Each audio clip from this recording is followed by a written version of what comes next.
Hey, welcome back, everyone, to the Jodi Watkins Show. I am so grateful for my guest today. Her name is Crystal Jordan. She hails from the ATL, and and she is coming on today. We are going to be talking about some great stuff, you guys. And I know that my audience is going to resonate with this tremendously because I know personally that I have people in my circle who have special needs children. And, so being able to be a part of that and see you guys from afar and just cheer you on is just beautiful. And so I'm grateful for your time today.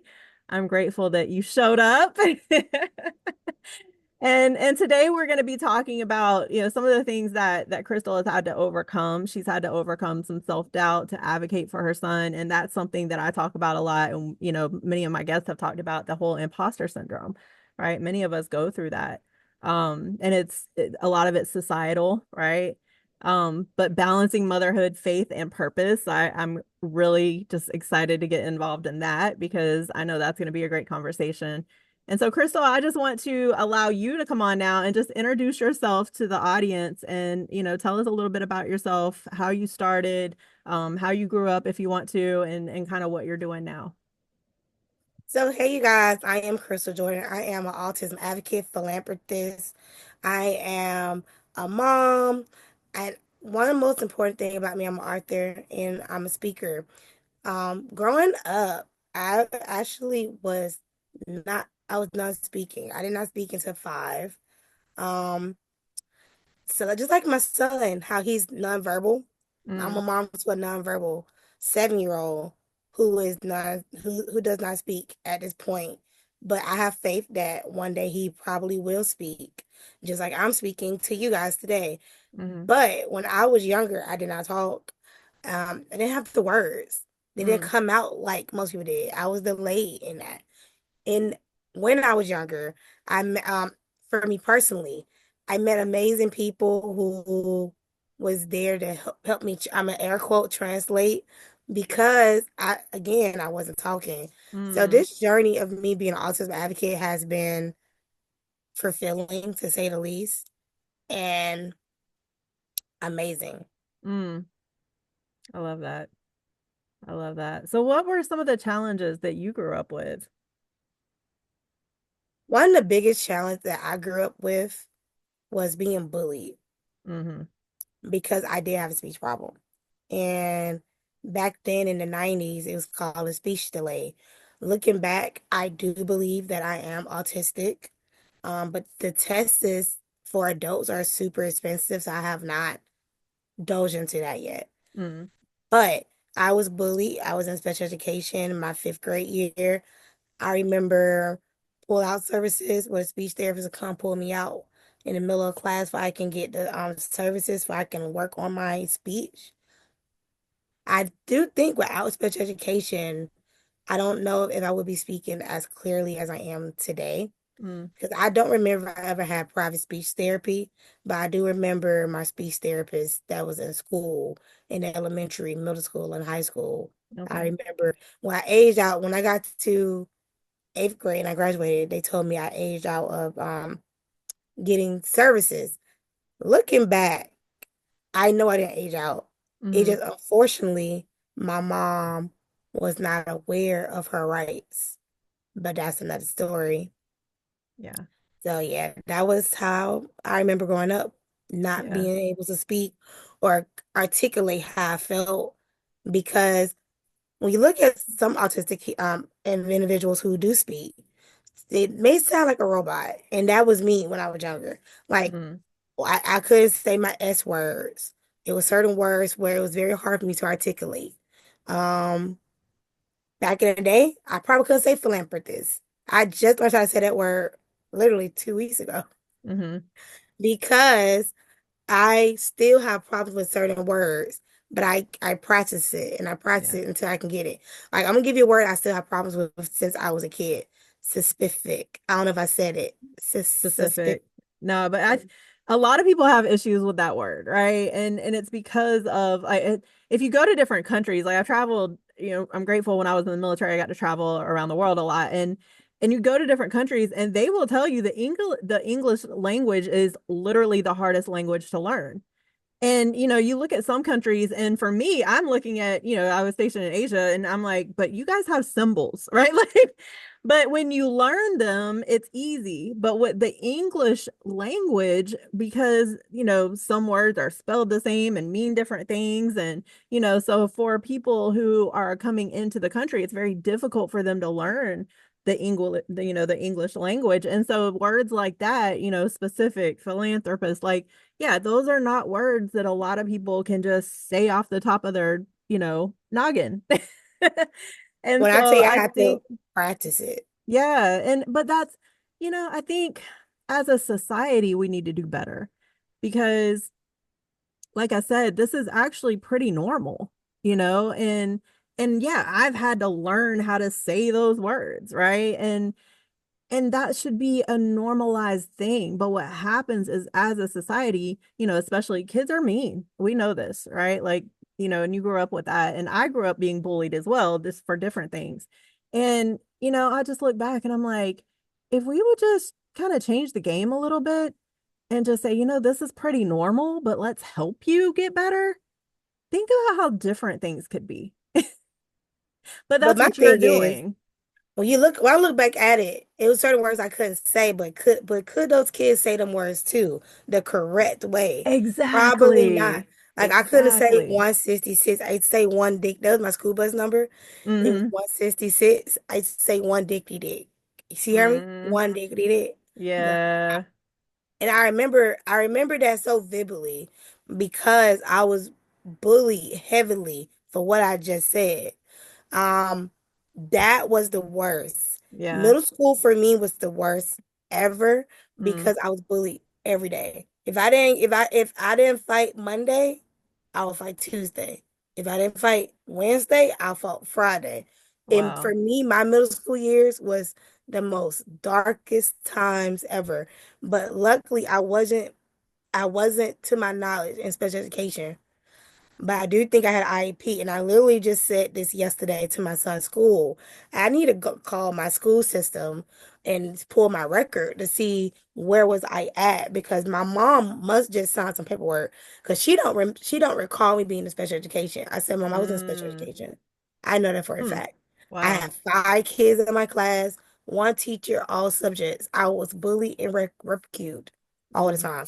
But I do remember me being in that special education class because they classified me with bad behavior. And I didn't have that. I really didn't socialize like that. I was socially awkward and mm. I was trying to fit in. So looking back, Ooh, I was just looking having that conversation the other day about that whole fit in thing. I was trying to fit in. So looking Yeah. back, I'm like, was I really a problem child, or you just didn't know how to deal with me as a kid, and you decided to put me in this class? Because one thing about me, when my teachers in elementary give me a project, I'll be done with that project in 2 days, turn it Mm-hmm. in, get an A, and then my classmates be like, "How did you do it so quick?" Well, I had the encyclopedia, and this was before Google, Right. so I had the When we had to encyclopedia. use real books and real, yes, I know. And my dad at the time and my mom, but we had all the encyclopedias. You remember how they were Mm, $100 per book? We had every single one. So when you gave me an assignment, I went and I did it. And then I got on a computer and then I found pictures and I printed and did my projects. So I really wasn't a problem child. It just I was too advanced. But I had a speech mm, problem as on top of that. yeah. So me watching my son is like I don't know. It's not deja vu. It's like I lived through that. Yeah. So, but we're in a different time. He's not getting bullied to my knowledge. The school Mm-hmm. doesn't play that. And if he was getting bullied, I would have to have a meeting with the school, and I would have to sit down with the parent because for me, that if a child's bullying another child, for me at this age, is something going on in your home, and their Yes. all behavior is communication. Your Yes. child is communicating. They're seeing something or something's not getting done at home that they think is okay to bully another child. Yeah. So my question to that parent is, what is going on? See Mm, how I'm coming at it? It's not, oh, I'm a fight. No, I need to understand what's going on in your yeah. home. What do Yeah. you need help with? Because Yeah. everybody don't have a village. I'm Right. blessed to have a village. My village is my mom and my dad. Hmm. That's my village. I I can't say I have a bigger village than that, but my mom and dad is my village when it comes to me raising my son. And I know a lot of kids don't have that. Yeah. No, it's so true. And I mean, I look at my upbringing and I didn't have, that. And so I know the value of, like, I've communicated with some of the teachers and I'm like, I appreciate the ones who go above and beyond, right? Because there are a lot. I had a conversation with one of my daughter's teachers a couple years ago, and she was like, "Well, I'm just here to teach." And I said, "Oh, no, you're not." I said, "You're a mentor for these kids." I said, "Some of these kids come to school to get away from home." And I said, "You know how I know that? Because I was one of those kids." So, when you have people like that, Mm. and it's just like any other profession, though. I've had this conversation a few times where, it's After just you like had that any other. conversation, what happened though? I'm not to cut you up. I Well, wonder, I mean, honest, I'm not at school, with her, and did and it then did, she did it ended up. change her perspective? I hope so. And maybe not immediately. I never found out. I'm not there, but I hope that eventually it did. But it's just one of Because those things they're where, more than teachers. yeah, but that's the thing. If you, any profession, right? Like we have this the same issue with any service provider, any doctors, right? Like there's some people who do it for a paycheck. And there's some people who go above and beyond, right? Now I Right. go above and beyond, and so I expect that from other people, but some people they just don't.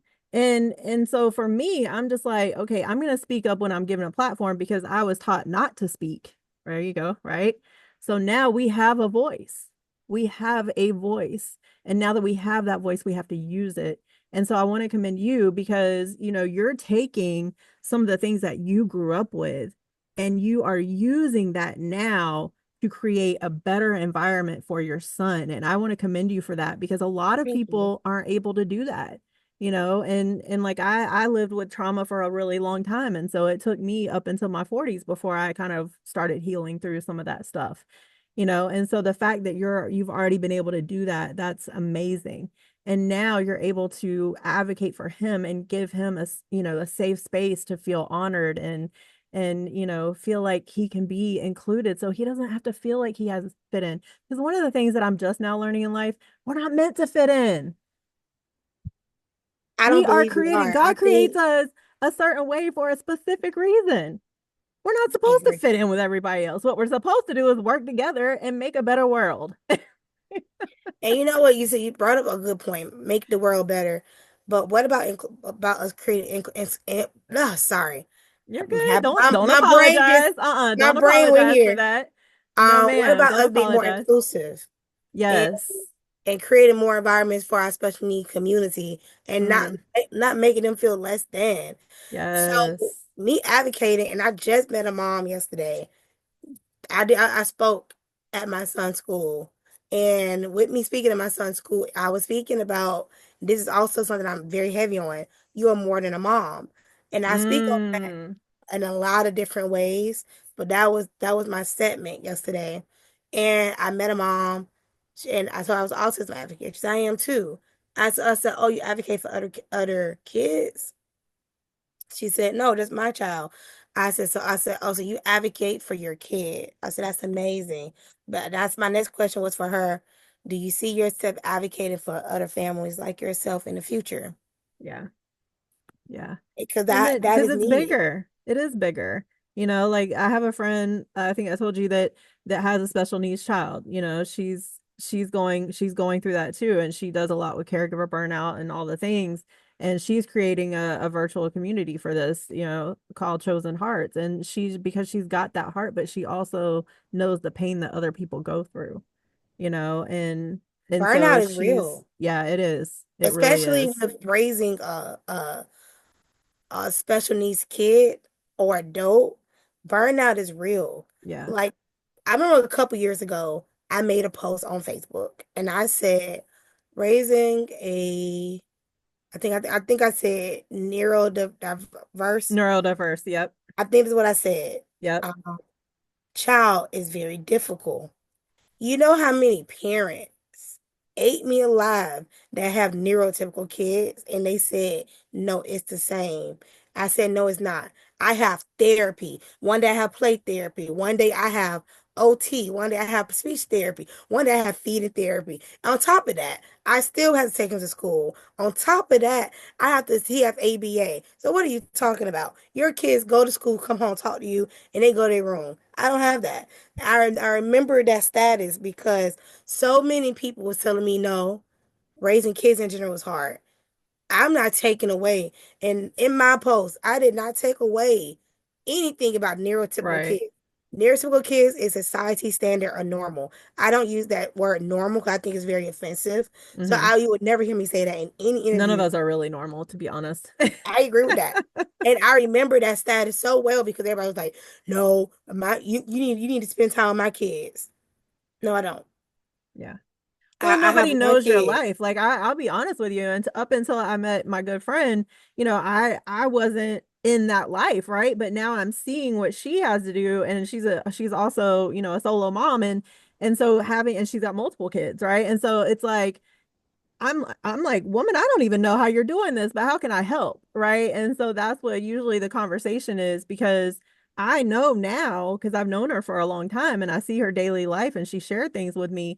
And now I'm just like, oh my gosh, like you're just an amazing person. And the fact that, like some of the things that you were just mentioning about the play therapy and all those things, that just goes to show that you go above and beyond. Those are not things that you have to do. Those are things that you choose to do, and you're choosing to do them to create a better life for your son. And she's doing the same thing with her daughter. And I think that is amazing for you guys to keep doing that.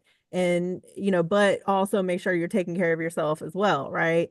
And that's where that burnout can really. So have you had the burnout at all? Like, did that ever hit you in this That journey? has to be, and that's why in most of my interviews I always talk about you're more than a mom because I have had that burned out. I have been depressed and I try to fill my son from a half empty cup. And Mm-hmm. now I only believe in filling my son from my overflow. So Yes. my burnout came on my cousin died from COVID. Mm, I was planning her funeral. I was grieving, but I wasn't in a good space. I was burnt out. My son had feeding therapy at the time. He had ABA. He had speech. It was a lot of therapy, and I'm just I'm not even all over the place. I'm just cruising. yeah. You put your car in cruise mode. Yep. I'm in cruise mode, Yeah. and I still was a good mom to him, but I see the difference with me now versus then. Yeah. And with me now, I'm happier. I feel so good.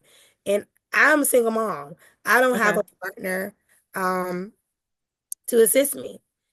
That's one thing I don't have. I pray for God to send me an amazing partner who will be here to assist me along this beautiful ride. And this ride is not always beautiful, but I need him to understand that.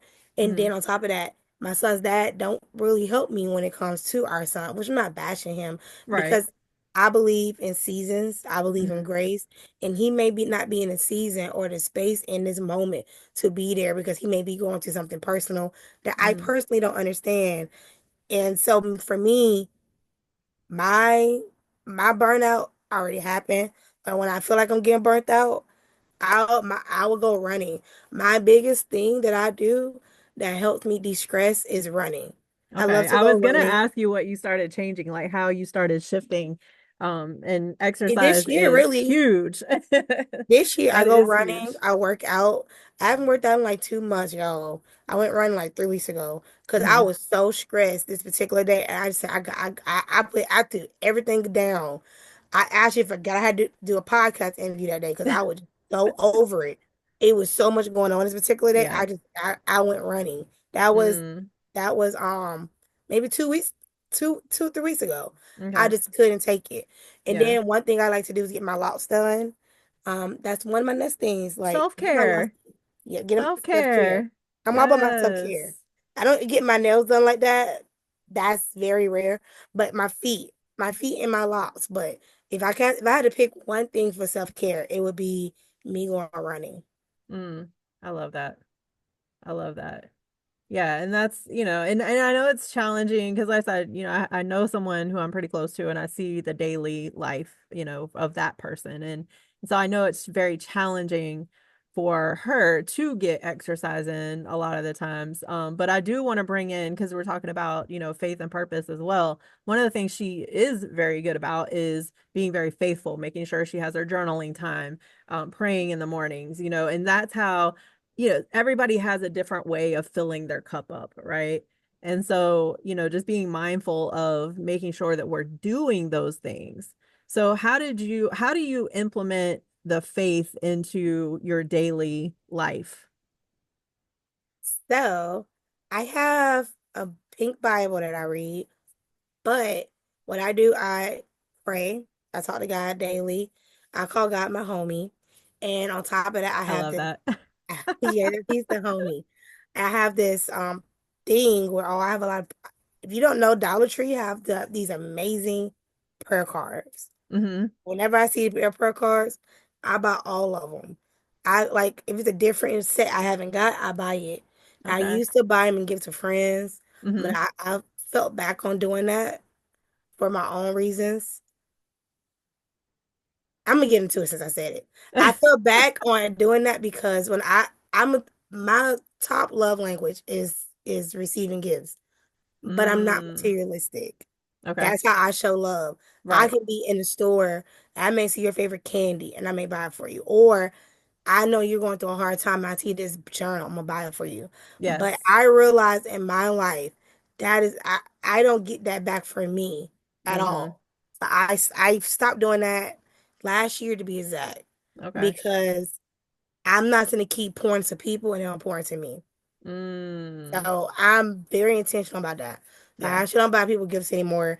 But I used to pick up like if it's 10 cards, I buy all of them and I give them to my 10 sets. I give to Yeah. my friends because they may need it.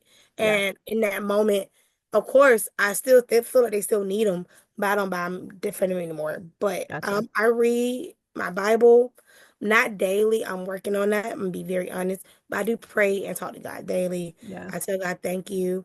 I prayed for my son to be speaking one day and be vocal, Hmm. like me and you. Because right now he's AAC device, and PECs. And I'm working on a lanyard that I'm walking around with that he can use. And Okay. he communicates with through his pointing. So I pray for that. Yeah. Well, we would definitely keep that in prayer. And, one of the, like you just touched on something that I had to go through as well, where it was like, but I'm pouring into people and they don't, right? But it's in the Bible. I can't remember exactly the scripture, but it talks about giving without receiving, right? And so sometimes we just have to remember that we're just meant to be the light, right? Like now, does it take a whole lot of me to give someone a prayer card? Not really, right? And so I've had to work on that where it's like it's not like I'm treating them like I do with my individual clients, right? Like I'm not pouring like, and so I have kind of had to go through that journey as well where it's like, you know what? Like I have some bracelets that I wear, and sometimes it's because they're kind of spiritual bracelets, right? Or they're uplifting. And every now and then I'll see somebody, at the gym or something like that, and I'm like, yeah, I'll take one off and I'll be like, here, you know, it doesn't do me, it's not taking anything I from love me, that. right? But no, mine was intentional. Like, okay, so let's say me and you are friends, Mm-hmm. and I know you're going through a breakup, and I can be in the store Mm-hmm. and I can see a journal. A journal may be like $10, $15. I'm like, oh, my friend would really need this. I will buy it. But I see. my issue is, and since I've been like God has been removing people from my life, so Yes. I'm gonna be careful as I say this. Yeah. I feel like God is removing those people out of my life, Yeah. but I don't pour into people anymore because don't nobody pour back into Crystal. Who pours into Crystal? Yeah. And that's And I'm different when so it's close intentional. friends, right? It's totally Yep. different. Like, I'm talking about strangers, just random people, right? Strangers, But when it's close strangers is friends, different yeah, because you you may need expect me some that day. things. Yes, Right. exactly. You may Yeah, it's need a me little that bit day. different. But I'm talking about friends. Yes. Like friends. Like Yeah. somebody I can pick up the phone and call today. Friends. And I used to pour into people all the time. During COVID, COVID showed me two things. For me personally. I used to call people and check on them, but nobody was calling to check on me. And once I started to Mm. see that, That's when I started to push back. Yeah. And and it took 4 years for me to officially push back. Yeah. But I started to see it during COVID.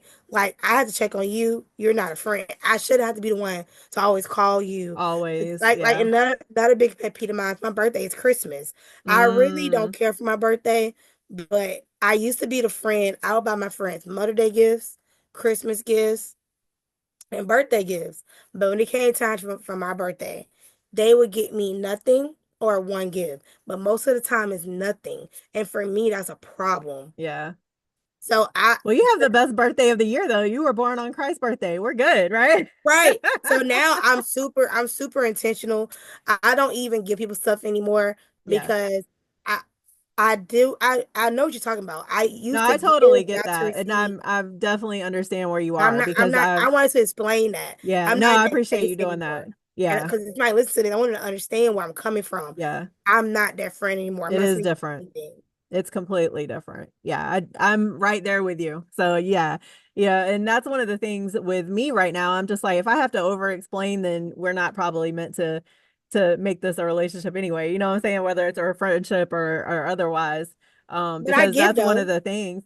Yeah, and but giving can look different, right? It doesn't have to always be like, for me, I don't really desire to receive gifts, but I need to receive something, right? Like if you're emotionally pouring in or you're giving your time, like that speaks volumes for That's me. If somebody's priceless. giving me their time, yeah. So, it looks different, but that's the thing where I talk a lot about, being intentional.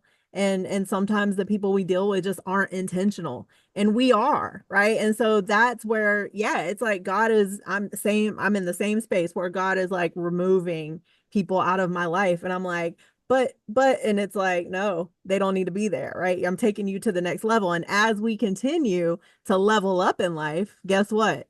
He's going to keep removing the people that aren't meant to be there because he needs to create space for the people who are. And that's what Amen. I'm learning now. So I love that. I want to make sure that we touch on, one of the questions that I had as you were talking earlier is, um, at what age did you start noticing these things with your son? My son was 2 when he was diagnosed with autism, but Okay. that's a whole story. So I'm gonna get into that. So when my son started showing signs, I did not know what autism was. Let me make the point Okay. very clear. I did not know what it was. I know the signs and symptoms. I can tell you the signs and symptoms now because I know them, Right. but then I did not know. He was Okay. 8 months. His doctor told me, "Hey, I think Zachariah is autistic." I said, How do you "Oh, know that at 8 months? I'm curious about that. that was because her son has autism." So I brushed it off. Okay. So Okay. then my best That's friend, different. she told me as well. Okay. Was her cousin autistic? I brushed her off. And then my son got Mm, mom told me too. I said, well, you know what I'm talking about. I brushed it off. So mm-hmm. fast forward, he's 1 now. He's still not he hit all his milestones at this point, but at 1 he wasn't talking. So I told Doc, let's give it some time. Mm-hmm. So when he was about 2, I started to say, okay, something isn't right. Yeah. So it was in May. I walked in. His doctor don't take walk-ins. I said, she came and got me. She said, I normally don't take walk-ins, but I know today you're ready because you're here. And we Mm, did the referral. She referred me to Marcus Center located in Atlanta, Georgia. okay. And then in October of 2019, before COVID, he was diagnosed with autism. Okay. So he was Okay. diagnosed with autism at 2. It was on a Friday, I believe, but I know it's 2 days. That Friday we went to the fair. It was me and my best friend, me and my other best friend. Made that clear. And we went to the fair, and I remember crying, grieving what I thought my son was gonna be. And after I did that Monday, I hit the ground running. I called ABA, speech, OT, all the things. I started I sending my love it. friends. And I remember my provider saying to me, "Your son was just diagnosed, and you're calling today?" And I Yeah. said, "Yes, I'm calling." In that Nice. moment, I was advocating for him. Now, I was not an advocate for other people yet. So Mm-hmm. then during COVID, because everybody should know what happened during COVID. We were Right. stuck in the house. Yes. I was looking for books that was about autism. Okay. But I did not see books that were like my son. I saw books that had beautiful blue-eyed kids on the cover, I all gotcha. these children books. So I said, oh, well, let me create a book. I created the book. I was gonna segue into that, but you did it for me because I Yep. want to make sure that we talk a little bit about your book and then also your magazine before we have to get off here. Yes, so Oh, yeah, I I love created the that. book. No, hold it up Thank you. again. We got to hold it up for a little bit longer. So for everybody on the YouTube, I know everybody that's listening to audio, they're not able to see this, but you'll have the link for her book. And everybody on the YouTube, make sure if you're listening to the audio, you go to the YouTube channel and you check this out because that cover is absolutely amazing. I love it. Thank you. And so fast forward to me writing the book. It was a hobby. I was not an advocate yet. I didn't call myself an advocate. And if anybody listens to my beginning interviews, I always say I'm a mom on a mission trying to normalize autism. That's all I always said. Hmm. People start calling me advocate. People start asking me to do interviews. And in the interviews, people started calling me advocate. I did not call myself that yet because I didn't feel like Hmm. I was that. Then Mm, God told me clear as day I was, and here I am today. I'm right. a whole autism advocate. The philanthropist thing came from somebody telling me everything you do, you literally are a philanthropist. And I said, oh my God. And me letting that resonate with who I am Yes. today. I said, okay, I am. And I'm an Yeah. IEP advocate. I advocate for families for free with their IEPs because unfortunately, when my son first got his first IEP, I was Hmm. scared. I didn't know what I was Yeah. doing. I I was didn't too know scared. either. I know I had to get one for my daughter and it was just like, what is this? I've never What had to is do this. this? Yeah. And because of my experiences, that shaped me to be a qualified IP advocate. Okay. And I do plan 2025 to take more courses and really redefine me as an advocate. Hmm. I know so much, but it's so much more I don't know that I Oh, yeah. plan to educate myself on. And that's how I started writing. And I kept going. I write books about little autistic girls as well. Okay. Okay. How many I books am do you have? awesome. Is the I am awesome positive affirmation for I love how you autistic spell girls. it. Okay, so again, everybody that's on the audio, she spelled awesome AUE. Okay. So I love that. So make sure when you're looking up the book, you spell it correctly. Okay. Yes, incorrectly. And it was intentional. I remember when I wrote this book. Somebody said, you spelled it wrong. I said, no, I didn't. The Oh, you U did. is I'm taking it from autism Right. because that's my mission and that's Hmm. my purpose. And actually that's my God-given purpose. God chose this path for me. I did not Yes. choose this path. If it was up Mm. to me, I'll probably be doing something else. I think we Traveling, all would be, right? Like but when you give it to God, it's like he just runs with it. I tell people all the time, I'm like, you couldn't have told me half of what I'm doing right now. it's so amazing to see where God is positioning me. I Yes. know you want to touch on the magazine. Um, Well, no, I want to ask, how many books do you have? Because you showed two. So how many? I think I have, I know I have over 20, maybe over 20. Wow. Are they It all should on be at Amazon 20. or? They're all on Amazon or Okay, good. exactwriterword.com. Okay. It should be close to 20. I took a year Wow. break Okay. off because of the book, because of the magazine. I took a year off. Okay. So, coming back into 2025, I plan to drop way more books, Okay. but they're going to be a little different. I'm dropping adult novels. I am dropping more coloring books.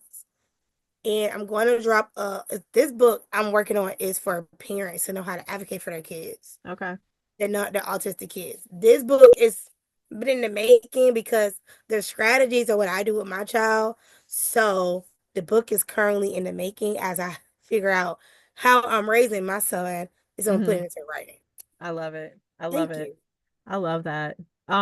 So yeah, let's touch on you have the Becoming Her magazine, and you said that's a platform that amplifies the voices of women through storytelling and inspiration. So talk a little bit about like, how that even came about through your journey and then kind of where it's going now. So Becoming Her magazine, let's get into that. You guys, we just won magazine a year twice. Oh, We won it nice. last month and this month. So Okay. we're in 2024 Congrats. strong. Thank you. Nice. How did I start it? So I have a business partner. Her name is Jasmine Hawkins. But before Jasmine Hawkins, Oh, that's my when daughter's I was, name. yeah, that's her name, huh? Jasmine, yeah. Oh, that's Jasmine is my funny. daughter's name too. Love it. So when I was 13, my favorite movie growing up was 13 Going on 30. And if you Okay. remember that movie, you remember Jenna was for once she wanted to be 30, thriving. Yes. Yeah. But she ended up working for a magazine in her 30s, remember? And I remember a part in the movie where she was trying to she was defeating Poise magazine, Hmm. and she created the everyday person, the neighbor, and it stuck with me. And I said, one day I'm gonna own a magazine. Fast forward to 20 years later, when I was 33, that happened. Okay. So that's where that idea came from. The amplifying of women's voices. That was my business partner. She wants to do the everyday woman, but I don't think she realized when I said 30 going on 30, I was talking about I was talking about the everyday person as well, because Hmm. that was my favorite part from the movie when she did the photo shoot with Maddie. And Okay. it was just so amazing to see them in the park, them taking the Mm. pictures. It was the everyday people versus on the cover in the movie was J Lo Hmm. versus a J Lo. I thought that was pretty cool. Right. And Yeah. it's not a lot of magazines out there that really focuses on the voices like mine and yours. It's all about celebrities and numbers and Yes. status. Why not remove that right there, that barrier, and create a platform where the everyday woman, it doesn't matter about your race Hmm. or it doesn't matter about your age. Why not let you be featured? I And love most that. people think because we live in Atlanta. Let me just address that. Atlanta Hmm. is a mega, the black mega. Yes. So of course our covers are going to be more black women, Mm. but our magazine is all races. We support Okay. all women Love it. because all women have a story. It don't matter if you're black, you're white, Hispanic, That. Indian. It don't matter Yes. if you are Asian, Korean. We all have a story, Yeah. and your story can help another person, another woman, and it can Yep. help another woman that's not of your color. It Yeah. doesn't matter. So that's how I become her I love magazine. that.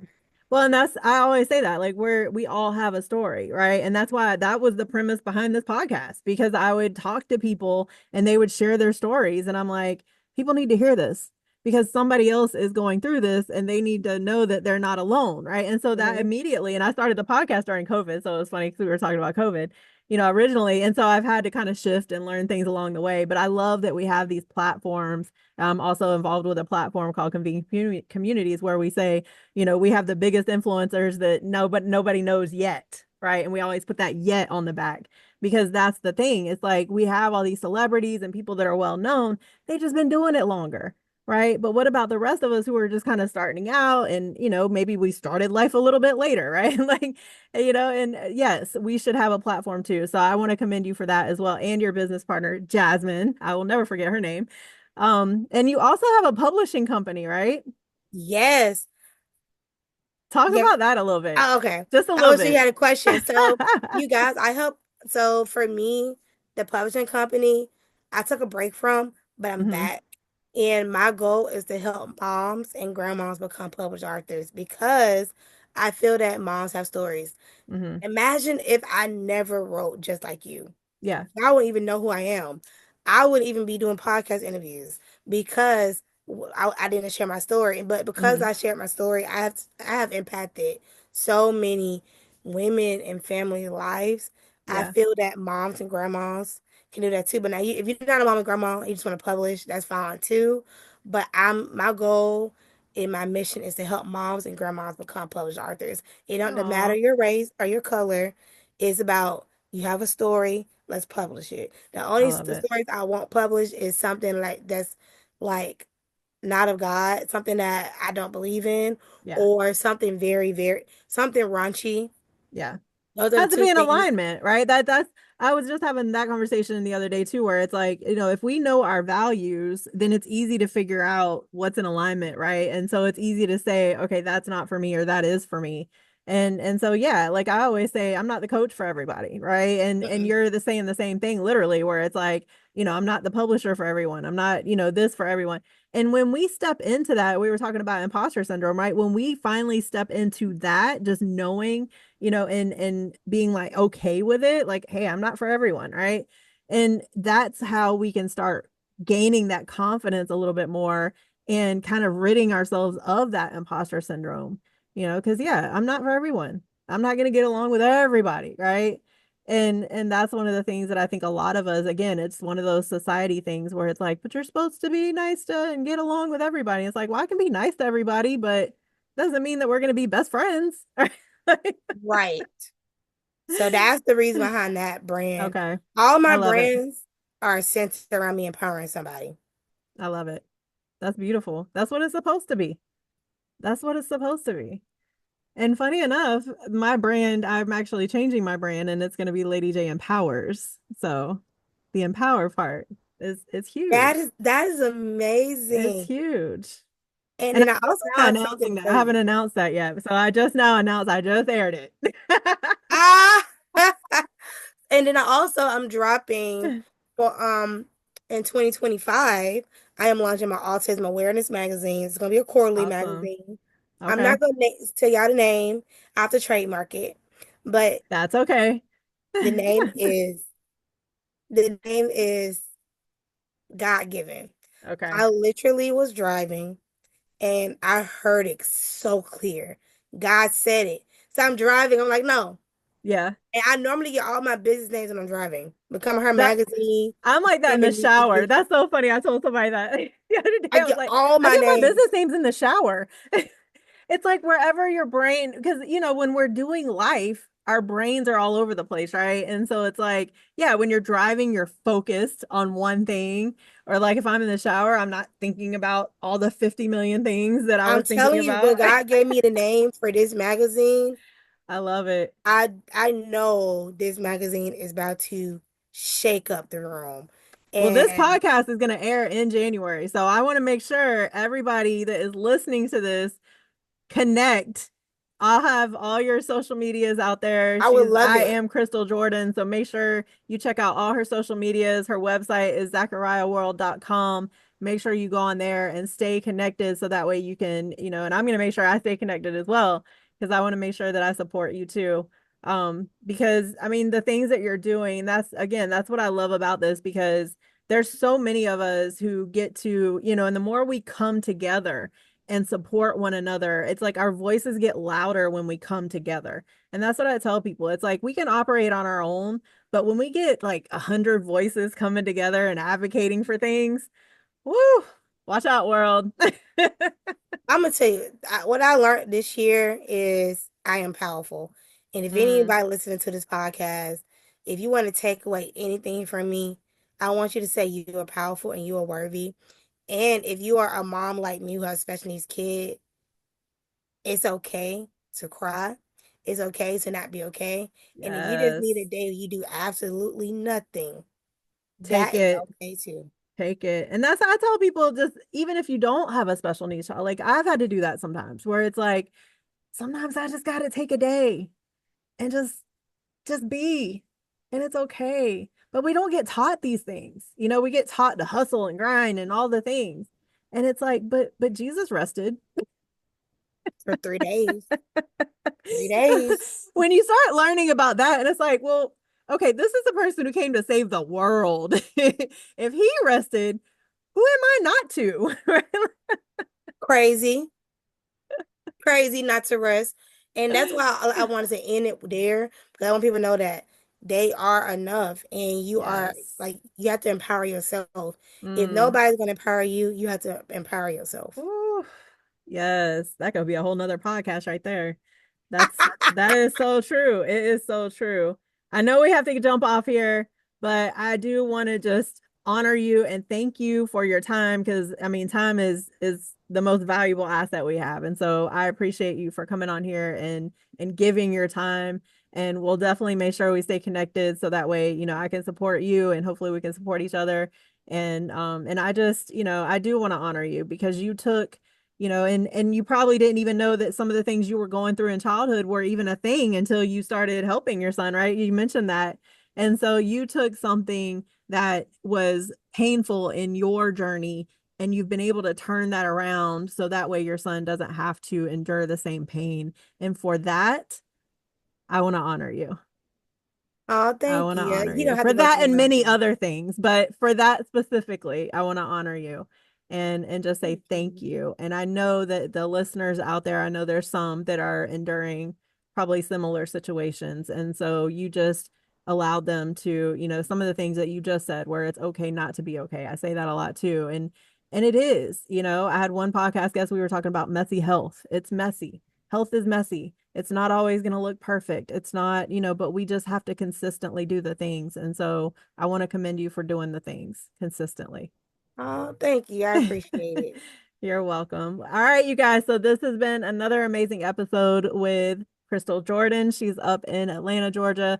Make sure that you reach out. I'll have all her links underneath. So make sure that you stay connected. Make sure you like, share, follow this show, and make sure you share it with others who you know it can help. Okay. So thank you again, Crystal, for being here. Do you have any last words for the listeners?